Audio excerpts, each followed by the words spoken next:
I had gotten a text message from my agent that said, I have a missed call from Guillermo del Toro's producer. And I said, creature. Yeah. And said, You knew. Yeah. But you use very colorful language, which will... I feel there is a component on this that is more spiritual than anything I've ever done. So we do one wide here and we finish, just in case, and that's it.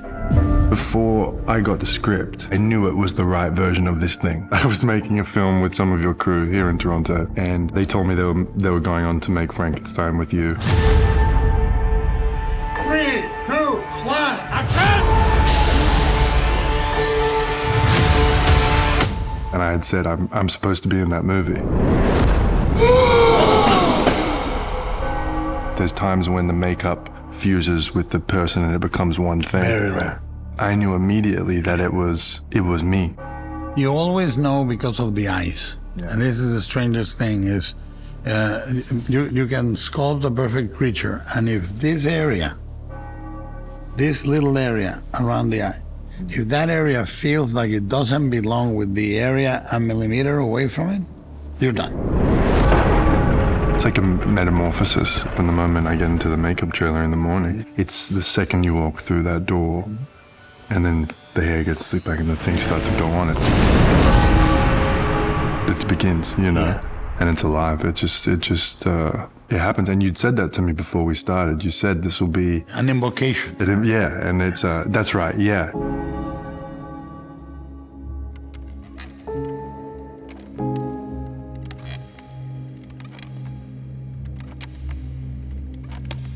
The character that we've been talking about, I think that you evolved as a person to say, my biggest strength is my vulnerability.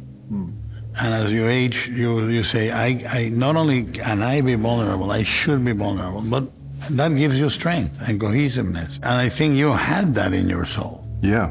From I would say from when I was small. Yeah. You know, you have that kind of feeling of alienation, but then even the older I get, the more like the creature you become, the older you get, I think. Normalcy is one of the most damaging concepts ever invented. It takes 1 degree of deviation of the norm for you to be a misfit, for all of us. For very different reasons, you can feel a misfit, no matter what the people perceive you as. You talk a lot about having a character that you face the world with. Well, you build. You build this thing, and I feel like that is my whole life, is you face with this thing, my, you know, size and stature. And people see you as that thing. And then you start presenting as that thing. You have a very, very old way of approaching things. When I met you, I felt, oh, this guy has been acting 40 years. Yeah. There shouldn't be a difference between acting and the makeup prosthetics. The prosthetics should be acting partially. Yeah. The set should be acting partially. I think that we all, when there's a set like this, that real, that big, you go, oh, I don't have to carry that. It's already here. We're gonna make a movie with giant perspective. It has, in my opinion, a very strong perspective because it's what it is to be a father, what it is to be a son, but what it is to be a human. And the character is chronicling from being a baby or a newborn to being a man that makes a decision. You thought me a monster. I return the favor.